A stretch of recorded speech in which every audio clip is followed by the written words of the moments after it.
The following podcast is a W2M Network original production. Visit W2Mnet.com for all of our other great podcasts, plus news, reviews, articles, and opinions from the worlds of wrestling, video games, football, and entertainment.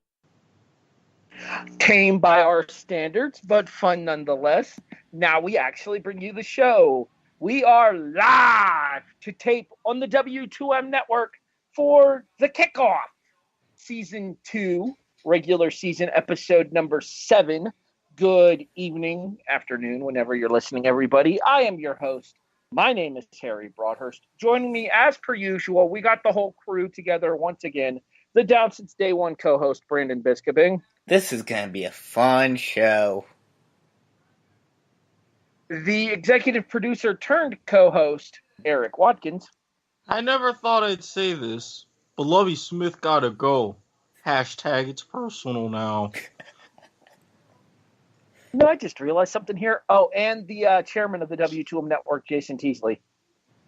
I'm here in spirit only. I just realized something. Technically speaking, Erik is the executive producer who became a co-host. Brandon is the co-host who is now the executive producer. Yep. We switched. And I'm the guy that just fills a chair. Yep. You do, and you fill that chair quite nicely, Jason. It's a good chair. Strong chair. It has wheels and everything. It's a comfortable chair. This, it even gives me pity sometimes. This is Studs and Duds. Erik? Now, it's been so long ago. It's been that terrible of a week. And I'm already looking forward to potential shenanigans. I actually have to go back and double check who I picked as my stud. But then I remembered. I had one lined up. Right? Everything was going fine. Did Brandon try to steal it? Well, no. Didn't try to steal mine. For me, Monday night happened. Another glorious game. Very fortunate of you, those who took the over. And in a rare move, I didn't have just one stud. I had two. When you go into Lambeau, granted, the Packers' defense is not as great as it used to be. But you still have to go toe-to-toe with one Aaron Rodgers. That being said, there are two San Francisco 49ers who did a large part in helping go toe-to-toe and who helped set up Robbie Gould, one of the two players that helped lead me to a comeback in my main fantasy league. One Mr. C.J. Beathard and one Mr. Marquise Goodwin. Well done to the two of you for hooking up, because my God! Just the two of you connecting for a couple of touchdowns, and you actually made C.J. Beathard look, above competent and average, like he didn't play at Iowa. Kudos to the both of you, sirs. Okay, so funny C.J. Beathard story here real quick, and then we'll move on to Brandon's pick for stud. In one of my fantasy leagues, somebody tried to, and I told you guys this story off air. Somebody tried to get me to trade them Matt Ryan for who was it? Hold on. I'm drawing a blank. They even tried to trade me for Matt Ryan. Erik, do you remember? Not offhand. It was another quarterback. Well, yeah. Hold on. I'll tell you. Case Keenum. There we go. Yeah. Tried to trade me Case Keenum for Matt Ryan off of my team. And I proceeded to laugh at them quite literally in the chat. That he said that he wanted someone of equal value for Case Keenum. And my response to him was, well, as of right now, statistically speaking, someone of equal value to Case Keenum is C.J. Beathard or Dak Prescott. Both of whom had monster weeks, but my point remains. Case Keenum is no Matt Ryan. No. Brandon, stud. So, did you guys, did any of you guys watch any of the pregame shows on Sunday morning / early afternoon? Some of them. Yeah, I usually watch Fox. Did you hear on pretty much everyone, especially on ESPN and especially on the fantasy football show, them saying how you should stay away from Miami at all costs this week because of that, monstrous Chicago defense? Yes, Yeah. I bought into the hype. Well, that was a bad call if you bought into that hype, because Miami went on an absolute tear. And not only did they go on a tear, they also managed to come from behind against the said monster defense. So kudos to the Miami Dolphins offense. You are my stud for the week. Brock Osweiler. Yes, yes. And this is Brock Osweiler we're talking about, not even Ryan Tannehill. Cleveland fans, Houston fans, Denver fans. This is what you are missing. Shaking their heads and wondering, where the hell was this? Osweiler. We're talking about Osweiler. Not the game, mind you, but Osweiler. We're talking about Osweiler. Well played, Jason? Harry. Well played. Jason, stud.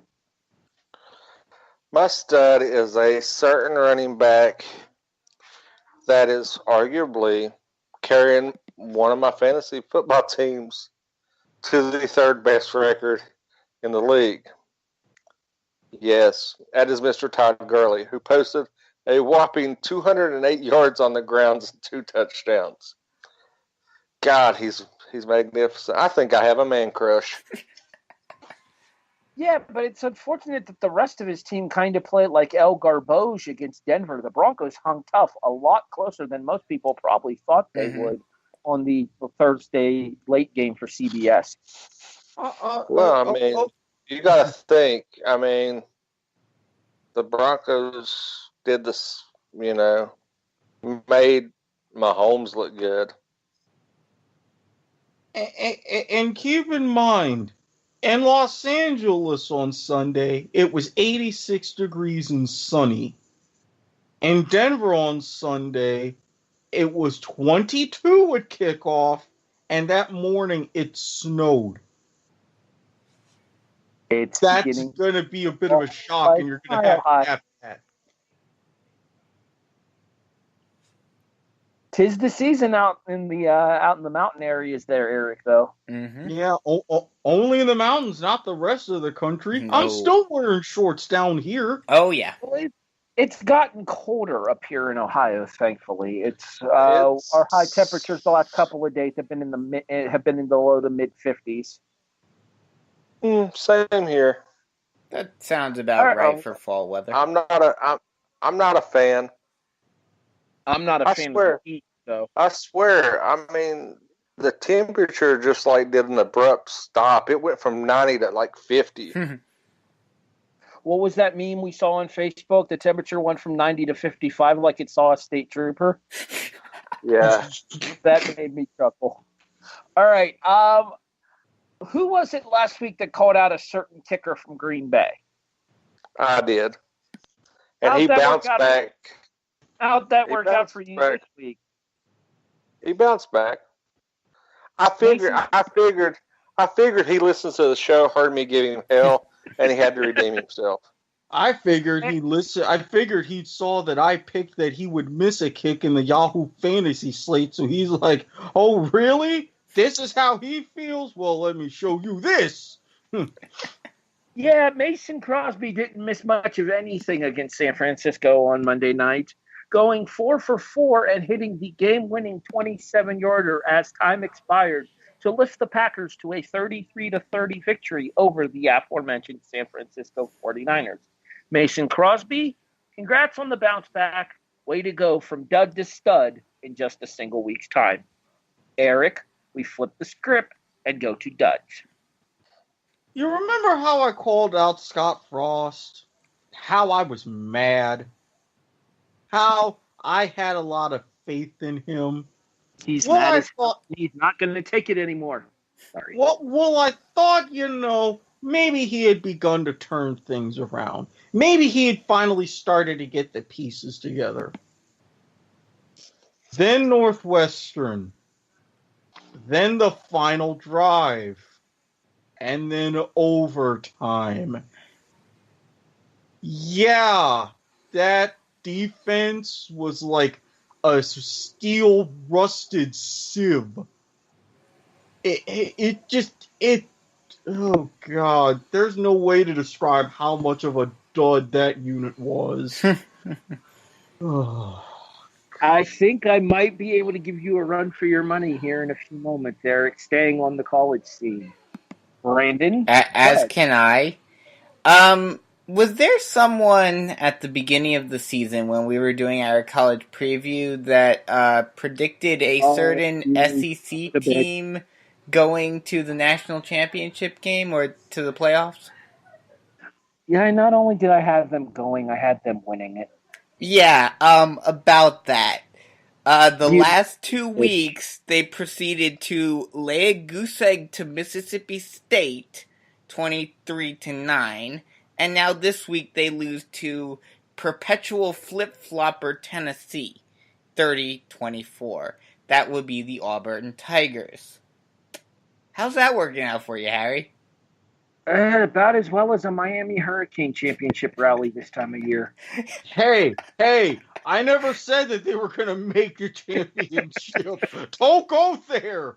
Oh, we'll be pouring one out for the homers here in a little bit. Jason, I don't think it'll be much of a pouring out, though. No, that'll be more of a dumping on the homers. Yeah. Anywho, Jason, you care to rub a little salt in the wound? Erik, yes. what do they call your favorite protein? What is that nickname? What's that nickname they give them? Oh God, no! The Saxonville. You mean Shellaxonville is what they call in Dallas? Because I mean, you got lit up by Cole Beasley for 2 touchdowns and over 100 yards. Now, granted, I'll give it to Ezekiel Elliott. He's one of the top running backs. But really, you're called Saxonville and you only get 3 against a weak Cowboys team? Really? To be fair, we got 7.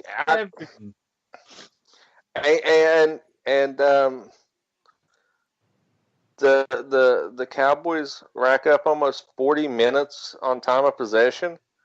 Come on, man. Yeah, and Sean. You're not allowed to. They're not allowed to be called Saxonville anymore. It's Shellaxonville because that's what happened to them. 40-7. I was just about to say, you realize 40 minutes time of possession, 40 points allowed. And Sean Khan. Go ahead, Erik. Sean Khan withdrew his bid to buy Wembley Stadium. I think even he realized London wouldn't want to see that crap 4 times a year, if not more. So what would you guys be, the Londonville Jaguars? Yeah, that's a little twist to the pour one out for the homers. Stay tuned. We'll talk more about that a little bit later. Okay, so I asked the question last week about the teams in the Power 5 conference that were winless versus the teams in the Group of 5 conference that were winless. And one person here said that the Power 5 would be the one to get off the schneid first. We just didn't think it would be UCLA. There's still a shot. It's minuscule, but stranger things have happened. California at the Memorial Coliseum. What the fuck was that? 37-7 Bruins. The Golden Bears don't even show up for the game. An 0-5 UCLA team comes in there and wrecks ass on Cal. Chip, 1 down, 4 to go. I got faith in you. I shouldn't, but I do.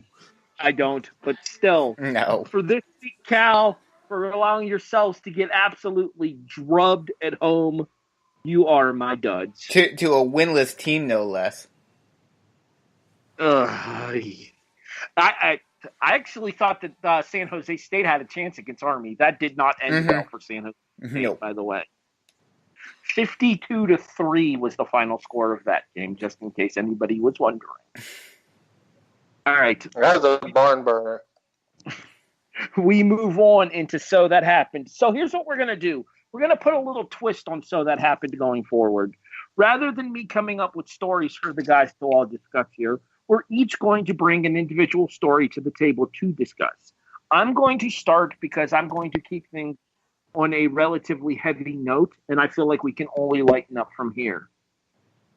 Multiple time Super Bowl winning owner of both the Seattle Seahawks and of the Portland Trail Blazers, Paul Allen, passed away.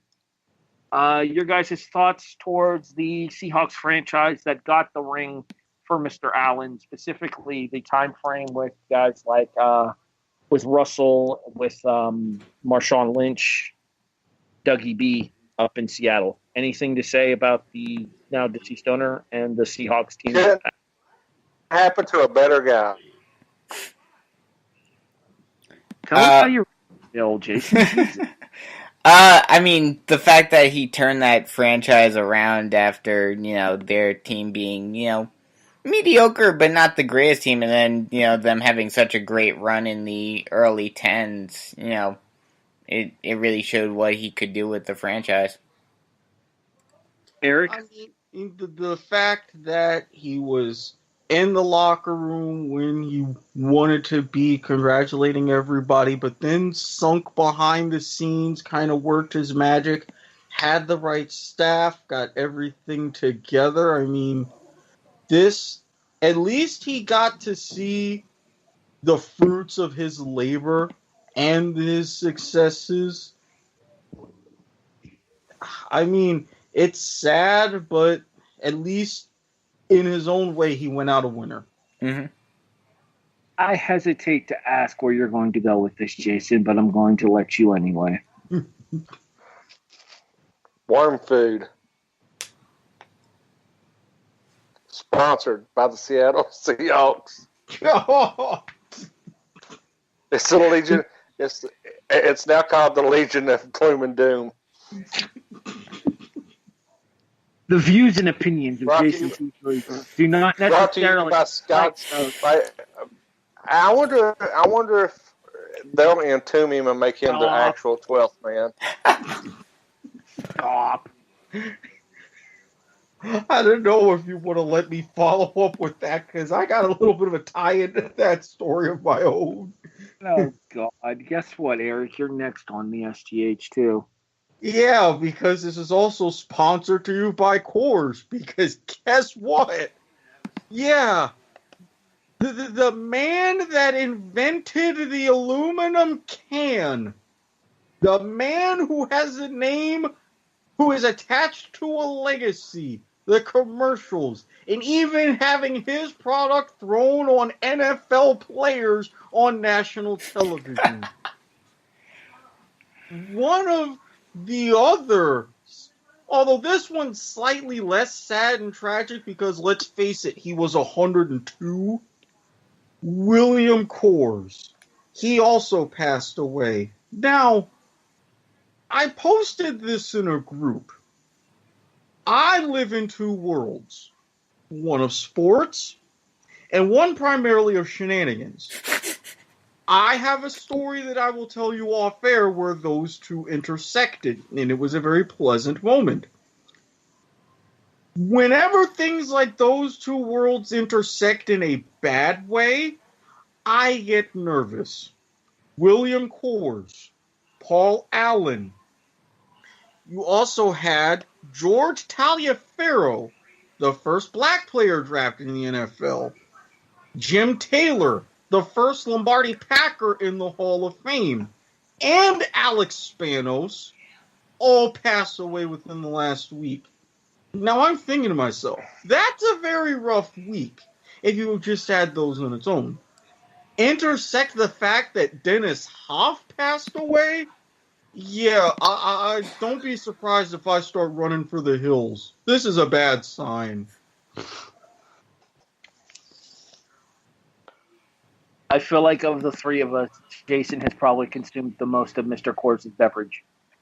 I do not drink Coors. I'm an import person. Corona, Blue Moon, Shock Top. I will be probably consuming some tomorrow, considering the Broncos are playing.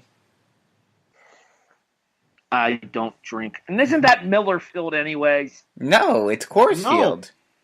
Well, the Mil- Rockies are the Rockies Stadium is Coors Field, and plus Coors is made in Colorado. So Yeah, you're thinking Milwaukee. yeah, Miller Park, is Milwaukee. Brewers. Yeah. Okay, yeah, because it's like Invesco Field at Mile High Stadium now or something. Yes, but Mhm. for the Rockies Stadium, the baseball stadium is Coors.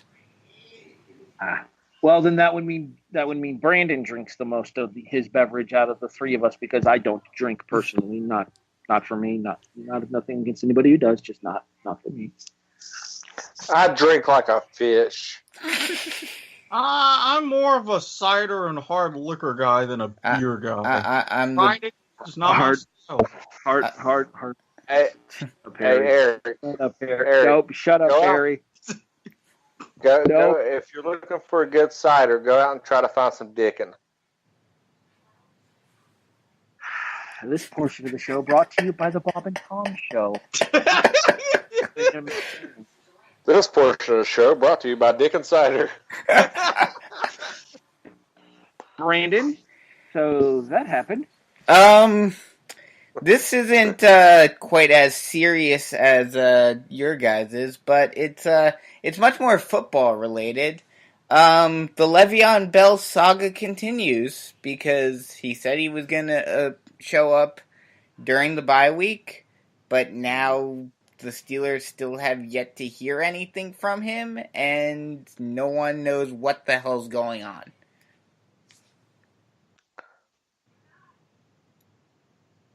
On top of that, he made sure to tweet out about Connor's nice game. Oh yes, he Sunday, did. which I found really funny. I know Brandon got screwed in at least one league here. Did anybody else draft Le'Veon in any of the leagues that they're in? I didn't touch him for that very reason. I've got him in a dynasty league, but then I got in the off season somebody traded me James Conner for a 4th round pick. I'd say that's worked out pretty well for Yeah. you. ESPN had a clip up on their website that showed that through 5 games up until what the Steelers had played this past Sunday there, through 5 games, Connor's numbers through the first 5 weeks of the season actually pretty much match Le'Veon's through the first 5 weeks of the 2017 season, just a little bit fewer in terms of carries and yards, but the yardage per carry number is actually in Connor's favor, 4.4 to 4.1. Yeah, I saw that too the other day. And did anybody catch Big Ben's post game conference? What he had to say about Bell? No. He made some comment about he's really glad that James Conner went out on a high note, considering he lost his job. He's losing his starting position to next week and all this. Then he goes, well, and he made like some kind of little dig at Le'Veon, saying, well, I think we should stick with what's working instead of disrupt things. And it was kind of a little jab, and not many people picked up on it. I think I did hear that, actually. Yeah. You can make the argument. You can make the argument between last week's performance against Atlanta and this week's against Cincinnati. Pittsburgh might be one of the hottest teams in the NFL right now. Mm-hmm. Yeah, and another question on this week's Yahoo Fantasy Pick'em slate. Will Le'Veon Bell report in time for when the Steelers play? Yeah, I'd safely pick no on that one. All right, Jason, I intentionally kept yours for last because you've been promoting the crap out of it in our group chat, and I'm curious as to get your thoughts on this. Oh, well, I mean, a team that is in disarray so much that the fans have started a doomsday clock to when his contract expires. The Oakland Raiders Well, they still got 9 years. Yeah, it's like, oh, trust me, it's legit doomsday clock to his. The Oakland Raiders have went on record as of Sunday saying every one of their team is available, from Amari Cooper to Carl Joseph, to which this person may work out in mine and Brandon's favor, Carr being available and possibly going to the Giants. So why is Oakland so bad? Is it because Gruden lost touch with reality, the fan base, the NFL, or is his ego actually getting in the way of his coaching and his part ownership that he'll eventually get? I think it's So, the yeah. ego because I think especially after week 1 and especially after how he played in week 1, I think the Khalil Mack debacle really took its toll on him in terms of how he has the locker room. I think he's completely lost the Well, locker room and the players. Here's an update on the Khalil Mack thing. He has more sacks than the entire Raiders defense. Oh yeah. Oh, I know. So I think he's completely lost the locker room, and I mean, I don't know what the contract is like and whatnot, and the Raiders are notorious for making very big boneheaded decisions.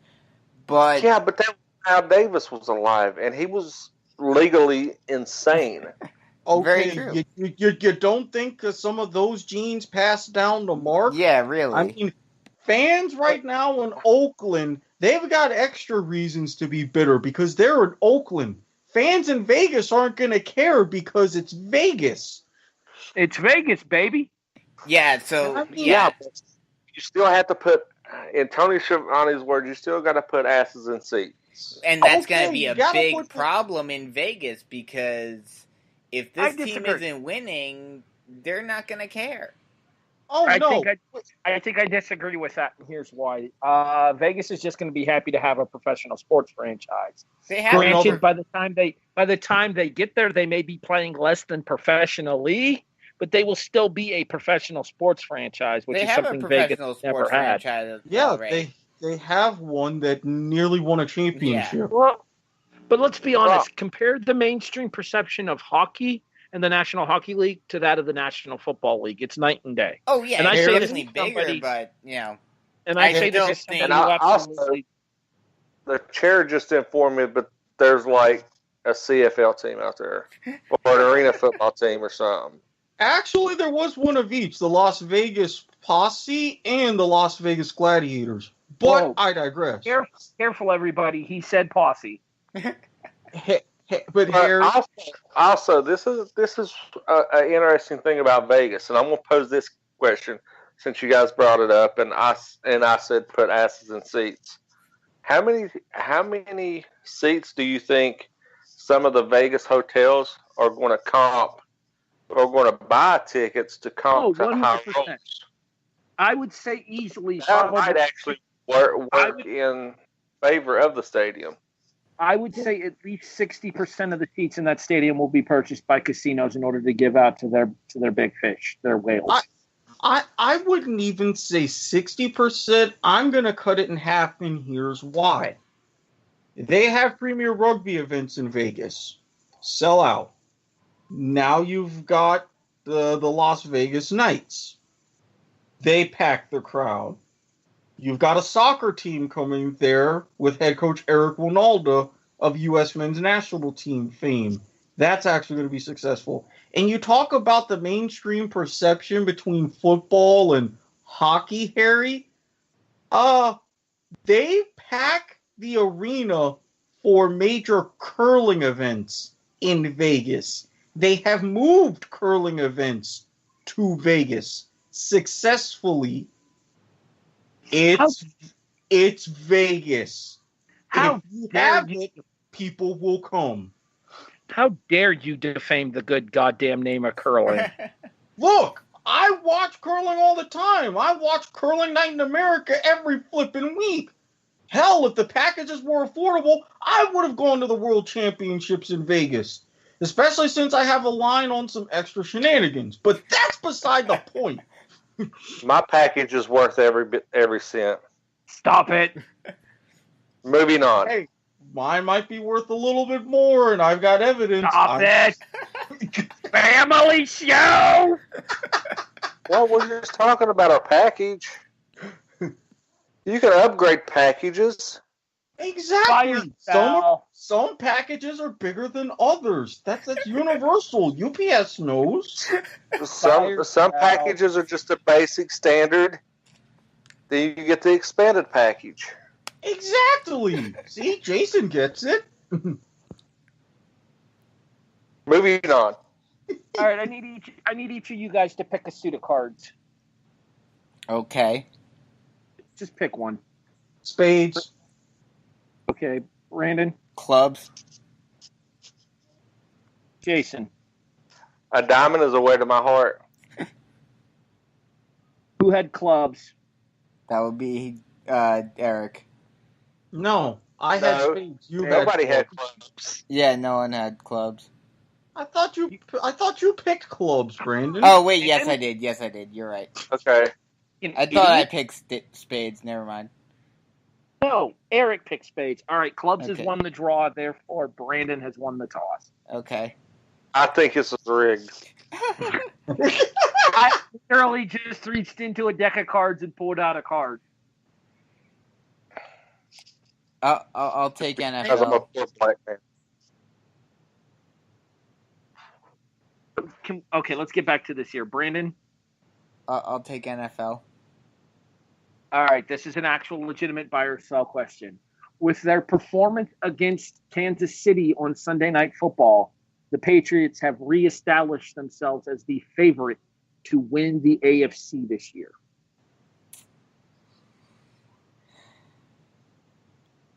I'm going to give it a soft sell right now just because I think with how well the Chiefs played later on in that game and how close they came to winning that game, I think they're still, and considering how young they are, but they seem like they're a team that has a lot of potential, they're going to learn from this loss, and they're going to be a top contender in the AFC throughout the season. And also, I think, and look at how well the Dolphins played this week against the Bears, who everyone thought was one of the top teams in the league. You, like we talked about before, you have the Steelers, who are starting to get on a roll. Are the Patriots still probably the class of the AFC? Probably, but it's going to be close. This is going to be a very interesting AFC race this year, I think. Jason. Hard sell. I still think, as much as I hate to say it, the AFC is going to go through Pittsburgh. No kidding. Okay. Erik? I've got to buy. I mean, while Pittsburgh looks like they're getting it together, they dug themselves a little bit of a hole these first 5 weeks of the season. I said it would pretty much have to come down to 3 teams. Between initially Jacksonville, well, look what happened there, Kansas City and New England.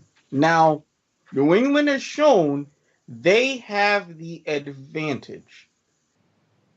They've got, even with the improved performance of the Dolphins, let's face it, can you really count on them long term this season? They've got the easiest division out of anybody. They can still rack up the most wins, and they would have to basically anyone come back to Foxborough and try to win there. Yes, on the off chance that New England still has to go to Kansas City, we sat here and pointed it out. They're a young team. They can learn from this, but there's still those playoff hiccups. Andy Reid still has those playoff hiccups. In a matchup like that, it pains me, but I would have to go Belichick.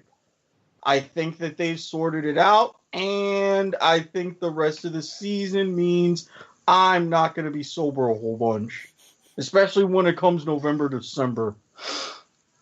I'm actually going to agree with Brandon here. I think that, in my opinion, if he can continue performing the way that he has performed thus far, including the performance that he had in Foxborough, the road to the AFC Championship goes through Kansas City, Missouri. Not Kansas, Patriots fan. I was getting ready to say that. And Robert Taylor is clapping right now.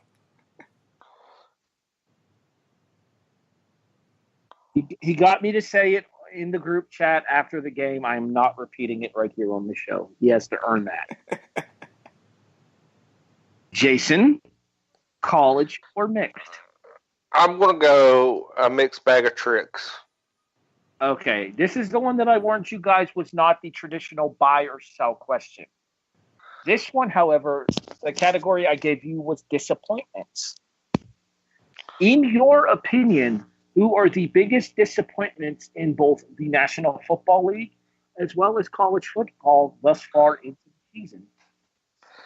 Well, the National Football League. You sure you? Because this is going to bleed into. This is going to foreshadow. I'm going to take just say Homer if it's both of mine are going to be my Homer picks. See, at 5-1, I don't know if you can label West Virginia a disappointment, but okay. Brandon, but we'll get into that in the Homer. All right, Brandon.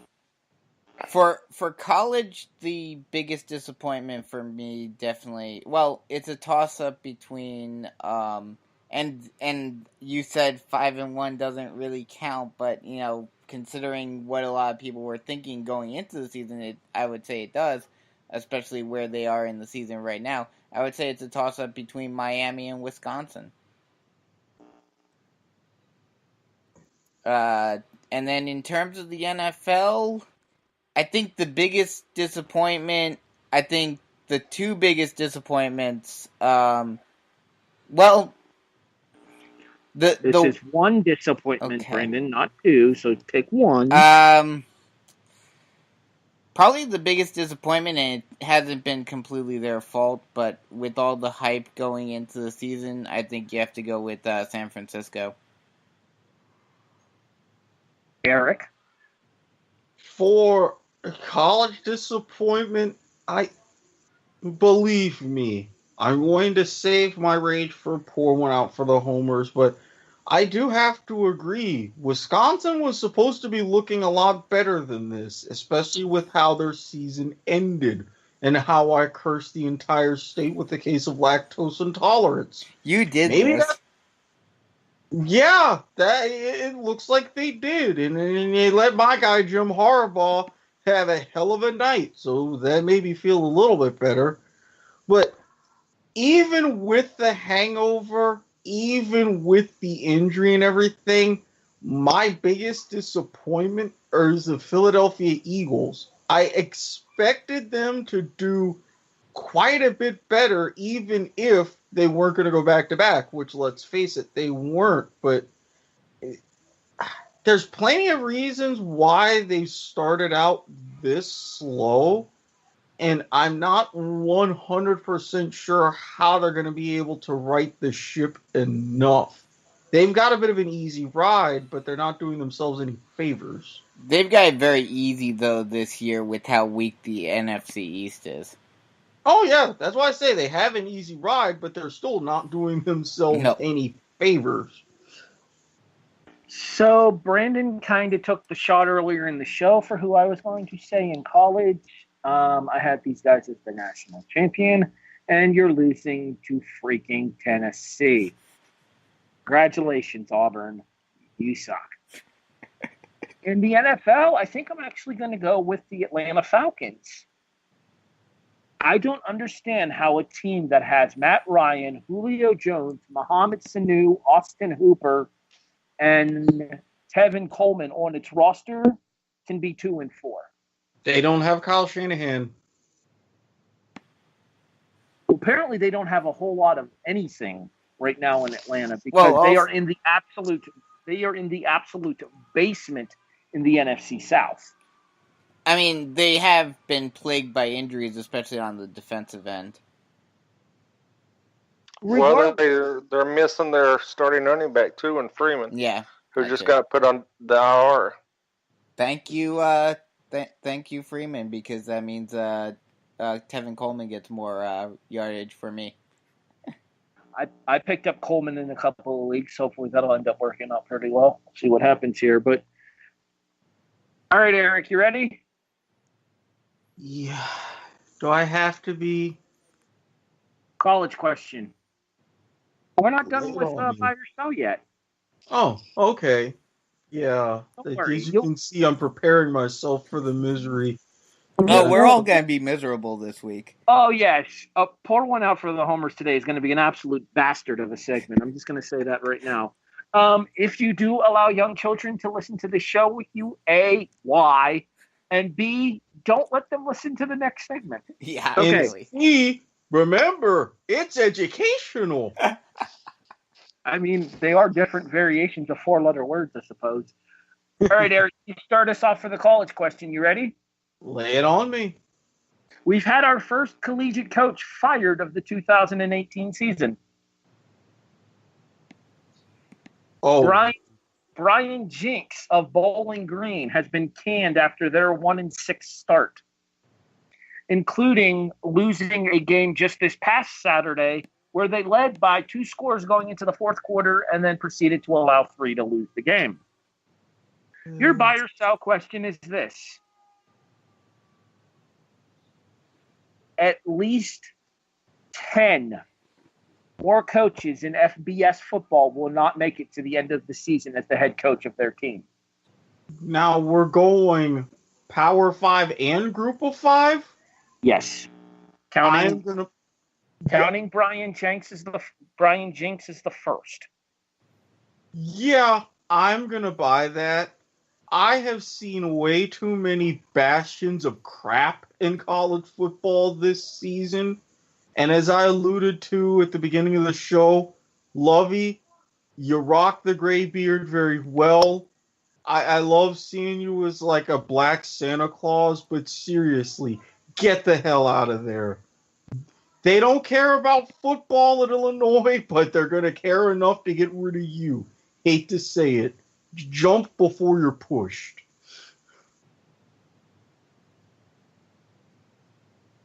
Brandon?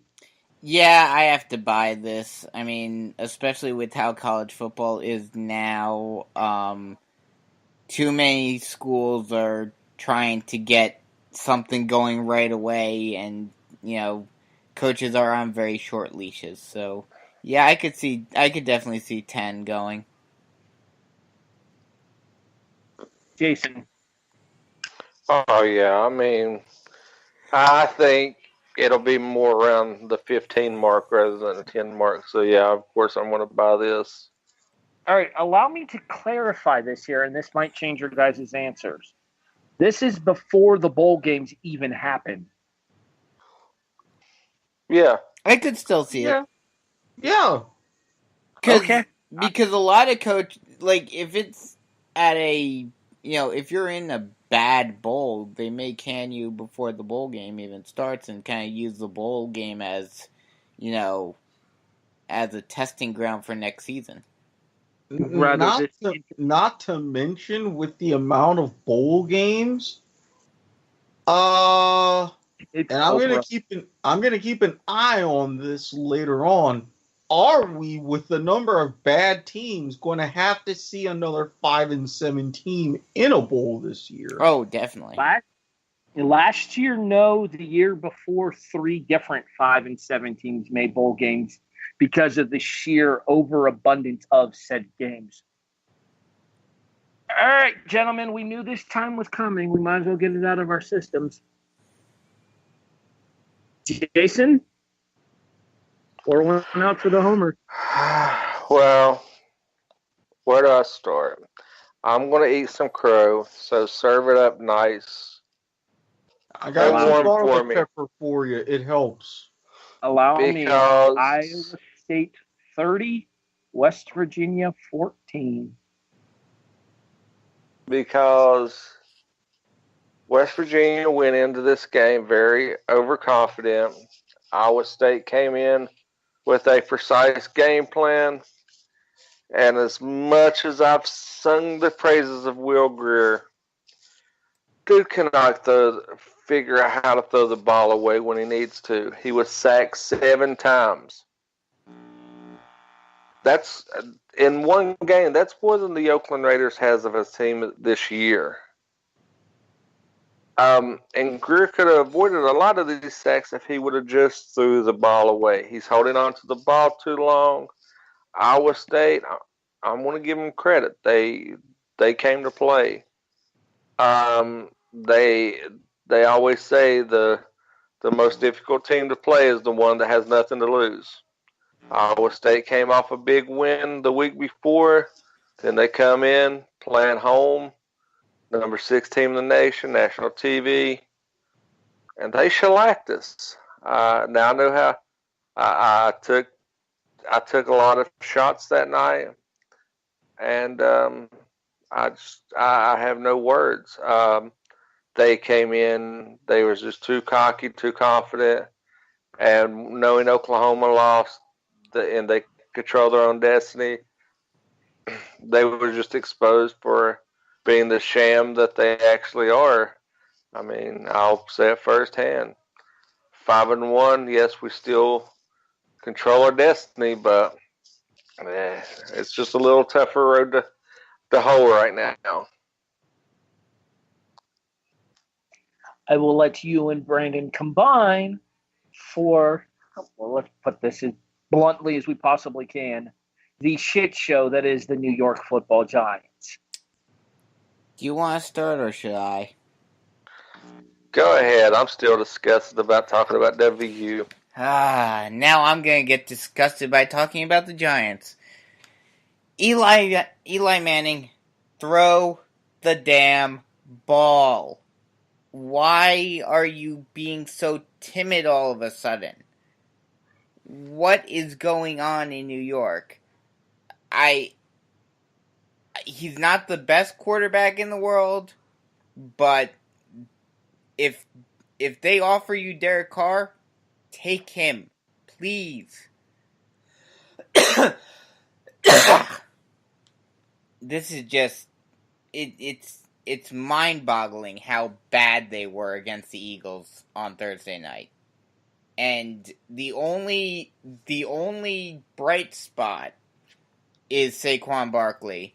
And what I'm worried about is if they do not get their act together soon, and they do not start getting the winning formula going for them soon, that he's going to say, I don't want to be in New York anymore. I want to go elsewhere and win.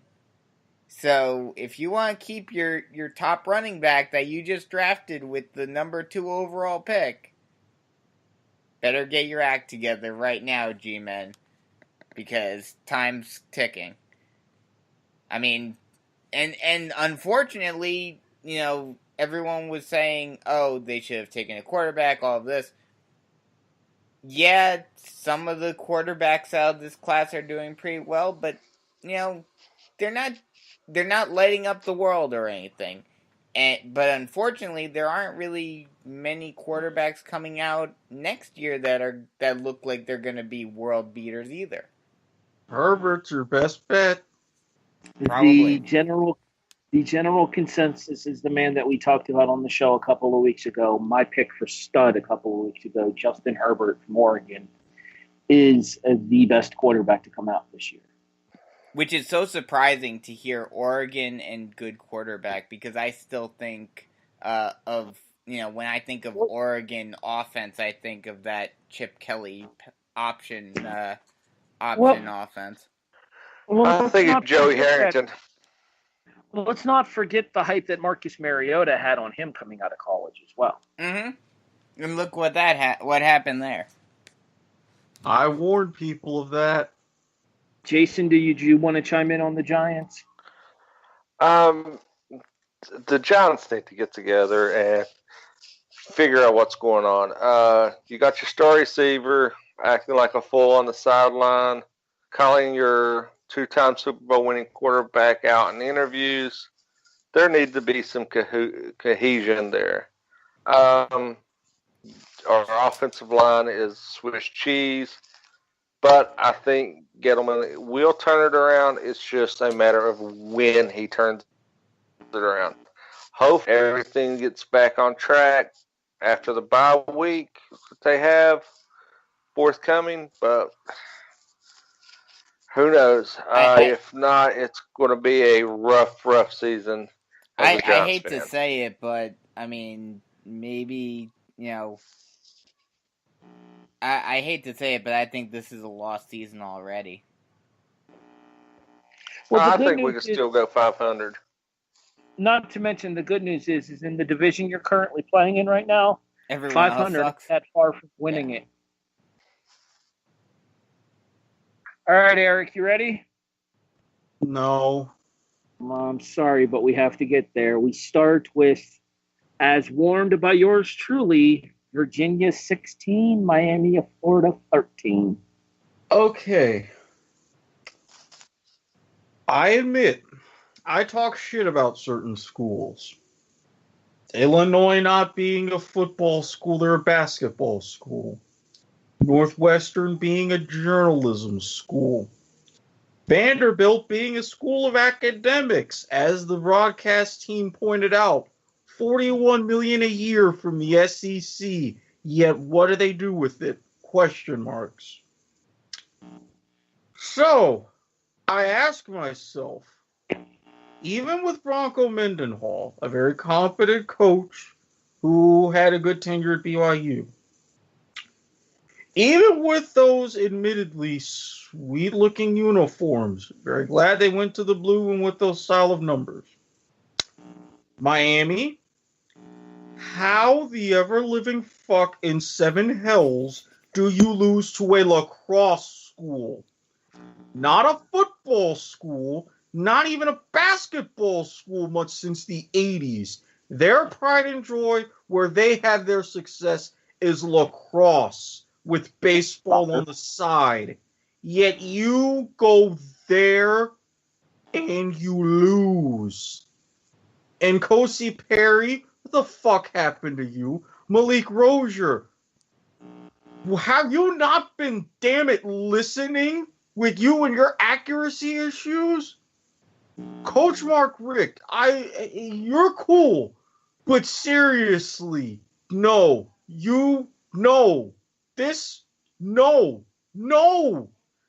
fucking no. It's about as accurately summed up as he possibly could. All right, so I got a lot of shit from you, Eric, when Baltimore ripped Buffalo in week 1.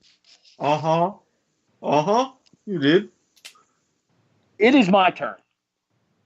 Because you got absolutely bitch slapped by a subpar Dallas team. Oh, yeah. That non-aggression smack talk pact that I made with Sean, boy, did that save my ass.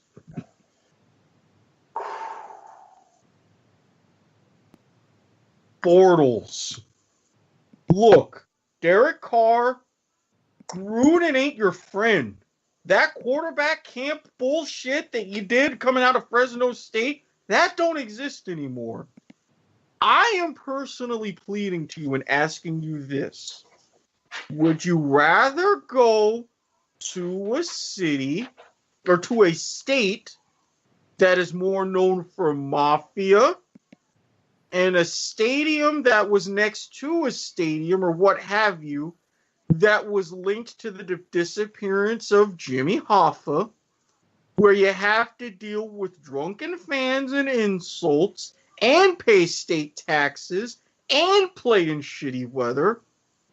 Or would you rather come to a place, palm trees, no state tax, Nice weather. Yeah, it gets a little bit cold. We have coaches that, for the most part, know what they're doing.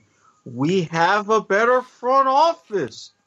We're sure. We've got a guy that talks shit in a magazine and in public, but he's not doing it next to a rapper drinking God knows what besides syrup.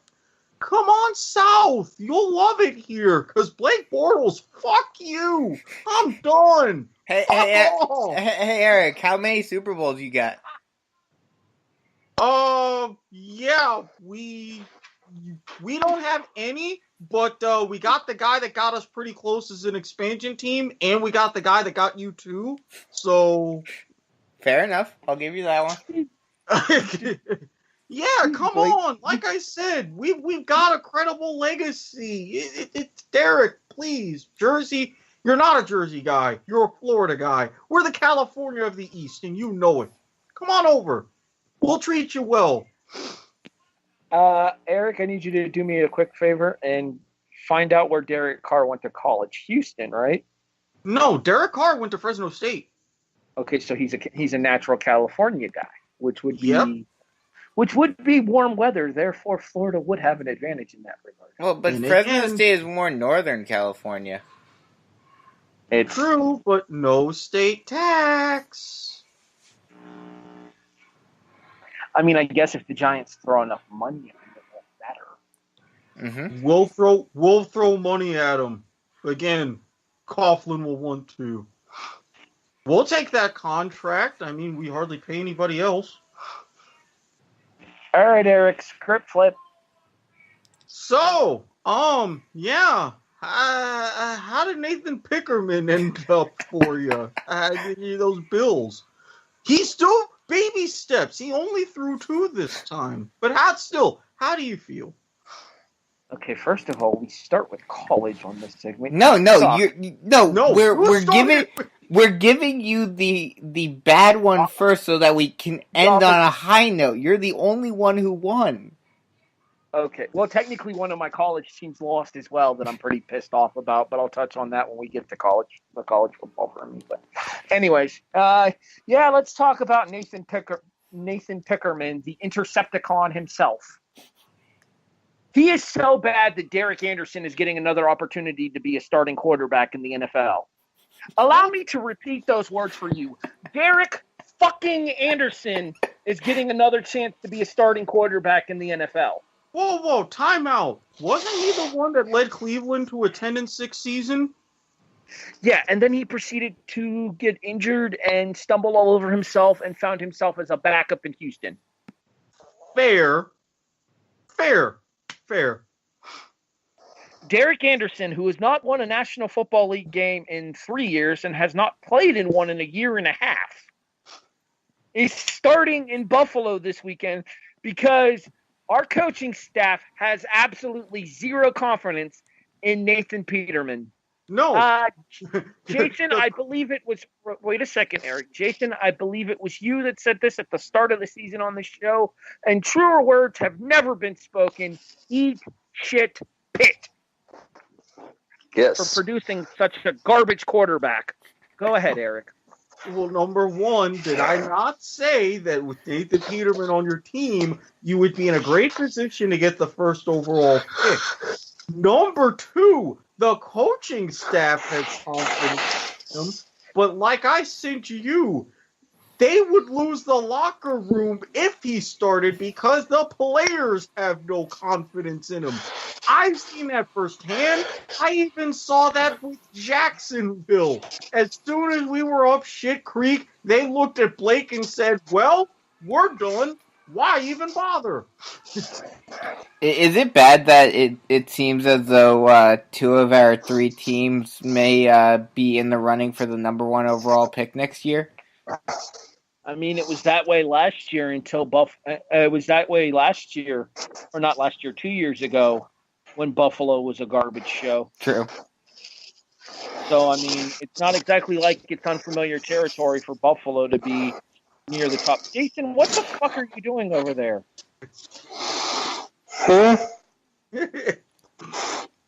I think he fell asleep.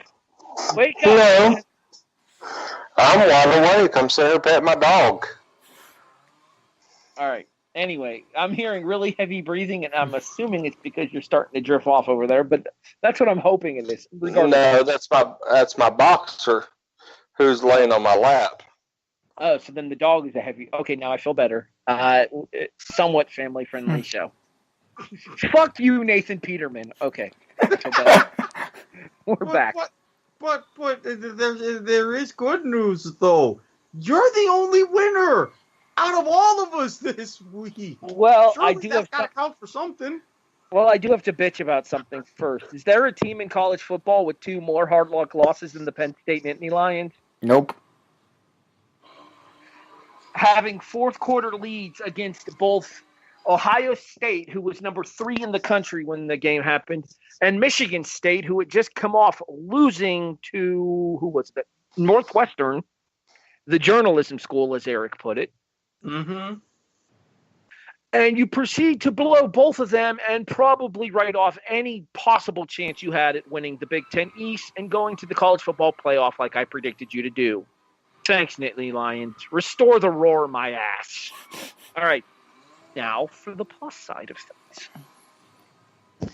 It certainly didn't look like it was going to be a plus side with the way that game started in Nashville, Tennessee, Erik. Yeah. It was 21-13 at halftime, and then the coaches almost scrapped. And apparently, Dan Mullen sticking up for his Gators is exactly what that team needed to light a fire up under its ass. The rest of the way, the Gators outscore the Vanderbilt Commodores. Yes, you heard me correctly, the Vanderbilt Commodores, 24-6 on their way to a 37-27 victory. The Gators are now ranked 14th in the country, behind LSU, who we beat. I still wonder, what the hell does a school like that do with $41 million a year? You give me that kind of money to put in football, and damn it, I'll build a powerhouse. The campus is nice. Yeah, but their stadium has a lot of, you know what it is? Their stadium has a lot of shrubbery. Do you know how much cash goes into maintaining shrubbery? Okay, get rid of the damn shrubbery. Problem solved. But that shrubbery is nice.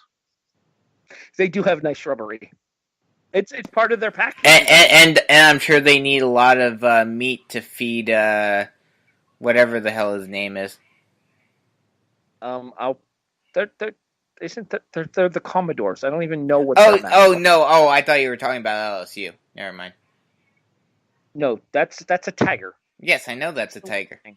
Way to pay attention there, Bisco. Appreciate it. Yeah, that's by Bengal. They do, yeah, but they do something with their money. They're continuously improving and stuff. But still, it's $40 I mean, it is a pretty dollars. It is a pretty impressive looking tiger. I will give LSU credit for that. And hey, if you look at their schedule this year, that one in the loss column belongs to us, Erik.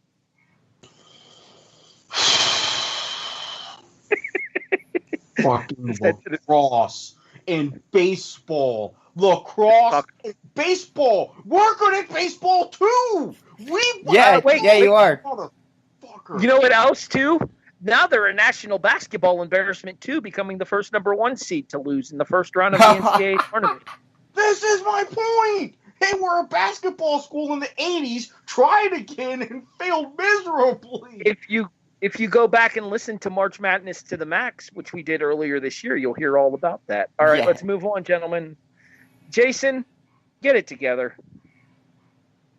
Get it together. I don't know. Get it together, Will Greer. Get it together, Dana Holgerson. Get it together, West Virginia University football. Because right now, I don't even know if we're going to be bowl eligible, and I'm really scared when Oklahoma comes to Morgantown at the end of the season what may happen. He was just saying last week how he was planning on buying tickets to that game and sitting right up there with the students to root on the Mountaineers against the Sooners. Funny how we can change things. Brandon? There's still the countdown to when the West Virginia Hoot Owls face the Kentucky Buckets. Well, that was going to be a little bit later on. That was going to be my pick this week. Oh, The Hoot God. Owls are a 22-point underdog. I will point out that game's in 2 weeks, not this week. Your schedule wrong. Brandon, get it together. My get it together. You ready for this one, Eric? Yeah, I'm ready. Your Jacksonville Jaguars need to get it together. And more specifically, one Blake Bortles. Yeah. That Cowboys defense is mediocre at best. How do you put up a grand total of 7 points? Again, Derek Carr. And the good news is, Shad Khan wised up. He's not buying Wembley. He wanted to base the team here and play the home games in London. That wouldn't work. He tried to do a 4-4 split. That wouldn't work. So you don't have to worry about transatlantic flights. Maybe once a year, but then you can just fake an injury and get out of that. Save yourself the time. I won't tell anybody. And that that supposedly vaunted Saxonville defense, where did that go this week? Eric?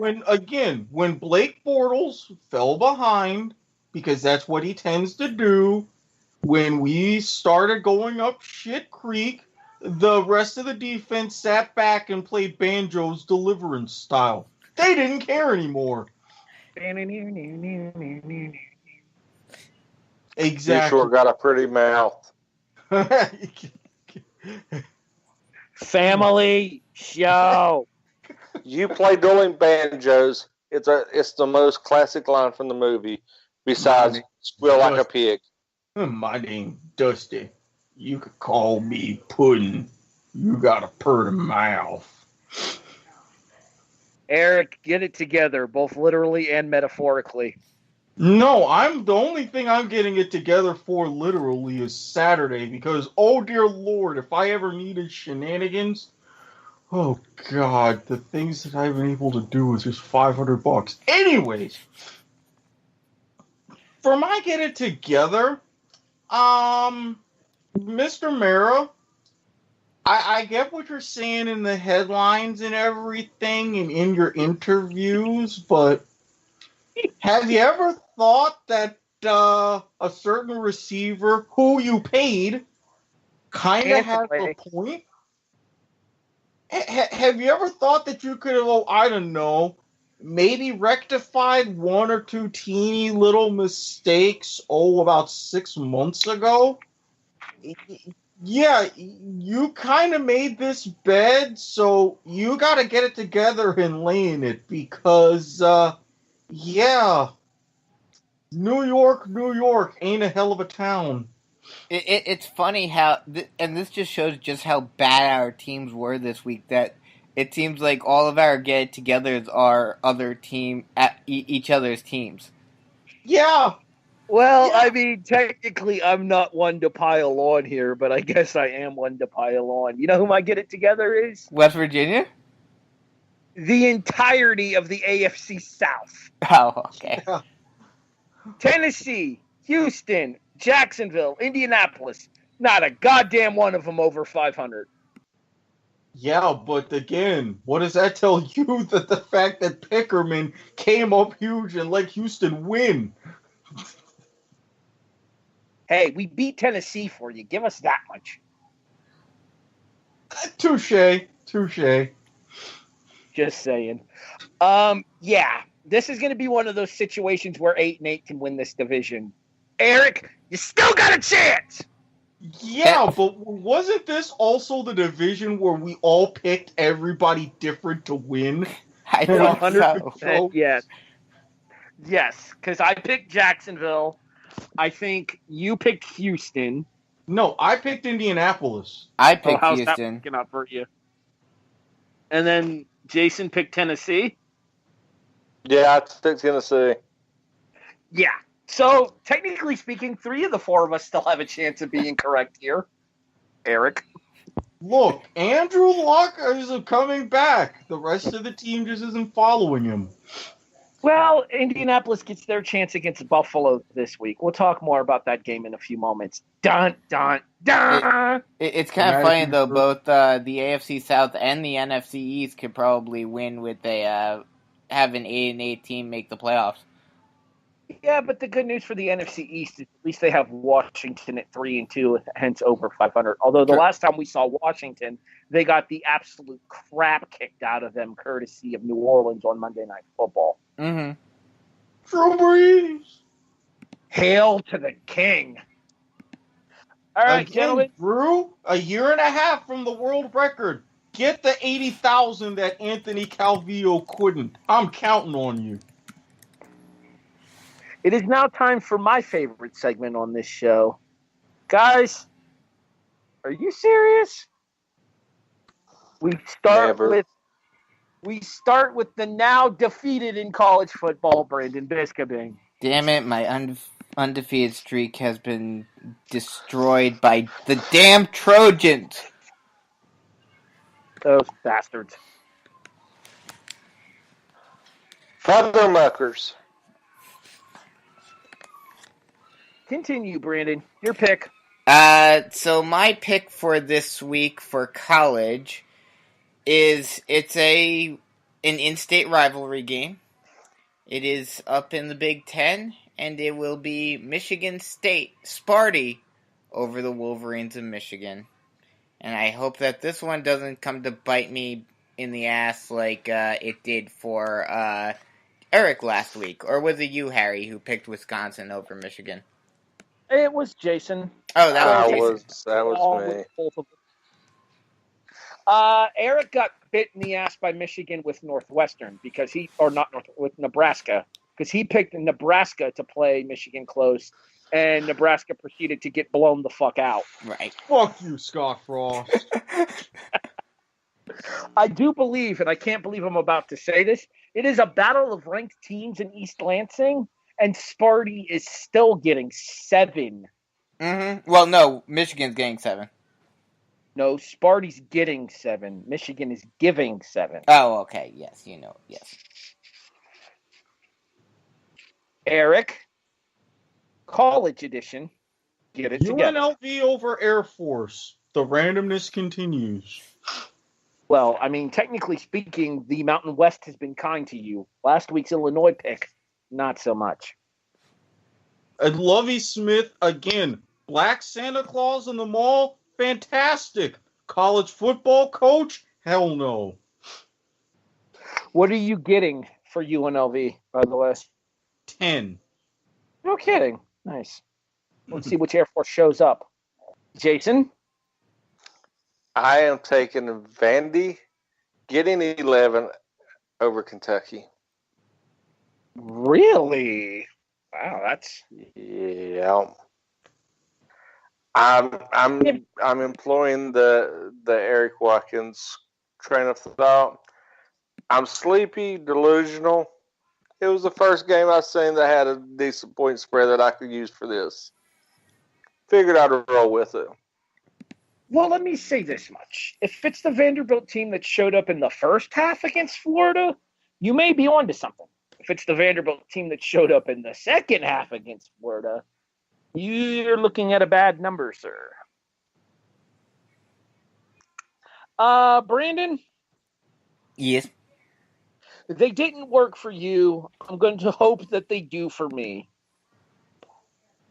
The Buffaloes are getting 16 against Washington. I don't think they win, but I think they can cover 16. After last week, I have no faith in Colorado. Otherwise, I was looking at that one. I was considering it, but I was like, nope, not doing that again. We move over to the National Football League. And since he finally got off the schneid last week in the NFL, I'm going to let Erik go first. Bengals to cover against the Chiefs. Chiefs are going to be angry, but the Bengals are the Bengals. Well, I will say this much. The old phrase is that an angry fighter is a sloppy fighter. True. That's why I looked at this and I'm like, all right, let's see what happens. As of right now, you are getting 6 in that game. The game is in Arrowhead, though, which has me questioning. Arrowhead on a Sunday night. So another primetime game. Well, that's because the Chiefs have been all over primetime this year. Some teams can't even get one. The Chiefs are already in their 4th. Well, that's because... Don't even say it. It's Mahomes time. I fucking hate all of you. I did not say a damn word. And you, I still like, Jason, so you can go next. Okay, I am taking the Bears to bounce back versus the Pats. What's the number there? Hold on. 3. I seen it at 3. Yeah, 3 in Chicago. So the Bears are a home dog to the Patriots. Yeah, and I think it's going to work in the Bears' favor. I think Trubisky's actually going to have another huge game against the Pats, and I'm going to go out on a limb and be more specific. Cohen has 2 receiving touchdowns and over 100 yards receiving for the Chicago Bears this weekend. You mean rushing? Nope. Receiving. Coming out of the backfield, Terry Cohen's going to have a huge game. They play him in the slot, too. Oh, that's true. Very well. Brandon? Can someone please explain to me how, especially after what happened last week, granted it was a close game, but especially after how the Dolphins were able to beat the all-powerful Bears last week, how they are a 3-point underdog at home to the Lions, who are under 500? Brock motherfucking Osweiler. That's how. And Vegas actually knows that it's the Miami Dolphins and laces out. Well, I actually have hope for the Dolphins. I think their run continues, and I am picking the Dolphins over the Lions this week. Okay. It's okay to be wrong. So I don't anticipate getting this game correct in terms of the overall straight-up number, but they worked for me last week, so you know what they say, why mess with a good thing? Buffalo was a 10-point underdog against Houston and lost by 7 thanks to Nathan Pickerman. Buffalo is a 7.5-point underdog in Indianapolis to the 1-5 Colts. This is the only team in the AFC we have a better record than. Well, the Raiders do, if they're 1-5 as well. I feel like them giving us 7.5 against the 1-5 Colts is an insult. And Derek fucking Anderson is going to step up. And the Bills are not only going to cover, they are going to outright win. I was actually considering that one myself because of the fact that, considering how bad the Colts are this year. Yeah, I thought about it, but the Bills bit me in the ass before, so I'm like, I ain't doing that again. Yeah. Yeah, it's what happens when I take your Jaguars too, Eric. How'd that work out for us? Hey, I advise you the same thing. Never do that again. Don't have to tell me twice. And never pick for the Giants this year. Hopefully, we are a whole lot less salty next week on this show. I doubt it. You two may doubt Jason and I will. Yeah, if everything goes planned on Saturday, I'll be a lot less salty. Other people will be, though. The good news for you, Brandon, is that you get a national broadcast to watch. True. Very true. So the opportunity to get to watch your team, even when they are a shit show, is still the opportunity to get to watch your team. I guess it beats watching the even bigger shit show of Monday Night Raw lately. Well, eventually you're going to have to find somebody to help you bring back the Raw review. I know this. So that way we can get back to reviewing SmackDown here. Yes. Erik, I understand you have other shows here on the W2M network, though. Yeah, we do, but yeah, apparently I'm not the only one with the potential for shenanigans. So there will be times. There is still, do not worry, football to the max, soccer to the max still exists. And if a certain someone who, yes, he appreciates my advice, so I'm also going to advise him to make sure that my segment intros are ready so Point of Viewer can come back. Jason, you know what I suggest you advocate? Sleep. Get your tired ass to bed. I do actually have I hit the 24-hour mark. Yes. Congratulations, you're the next Dave Attell. Now get some sleep. Ambien and melatonin, here I come. Have fun with that.